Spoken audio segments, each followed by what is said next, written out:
ඔය ඇත්තටම ගොඩාක් අය ඉන්නේ අපි ගාවට සෙම හැදුනහම රැට නිදිය ගන්න ඇඳක නිදිය ගන්න බෑ කියනවා හුස්ම ගන්න අපහසුයි මොනම හේතුවකින්වත් මේ දවසට ඉන්හෙලර් 3-4 පාරක් පාවිච්චි කරුවත් හුස්ම ගන්න බෑ සමහර අය කියනවා මං අද නිදිය ගත්තේ පුටුව උඩ කියලා ඒ තරම් දරුණුම මට්ටමටපත් වෙනවා ඒ කියන්නේ හුස්ම ගැනීමේ ඊටාත්ම අපහසුතාවයටපත් වෙනවා ඉතින් ඇත්තටම මේක ගොඩාක් අය මේ ලෙඩේ හැදුනහම ඊටාත්ම බයයි නාන්නේ උණු වතුරෙන් කෑම බීමෙන් බොහොම පරිස්සම් වෙනවා. ඇත්තටම සෙමට හොඳම වතුර තමයි ඇල් වතුර.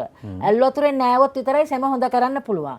එතකොට ඒක අපි ක්‍රමානුකූලව ඒකට අදාළ කරන විදිහට ප්‍රතිකාරය කරන්න ඕනේ. ඉස්සෙල්ලාම ඇඟෙන් ලේ වලින් සෙම හැදෙන එක අපි නවත්තන්න ඕනේ. ලේ වලින් සීමාවක් නැතුව ලේ වලින් සෙම හැදෙන්න පටන් ගත්තාම තමයි ඕනම කෙනෙකුට ඇදුම හතිය පීනස කිවිසුම් යනවා උදේට නහයෙන් හොටු දියර ගලනවා. මේ හැම දෙයක්ම වෙන්නේ සීමාවක් නැතුව ඇඟේ සෙම හැදීමේ ප්‍රමාණය වැඩි වීම නිසායි. එතකොට අපි හැදෙන ප්‍රමාණය අඩු කරලා රෝගියාට නිසි විදියට ප්‍රතිකාර කළොත් මේ රෝගය ඉක්මනින්ම සුව කරන්න පුළුවන්.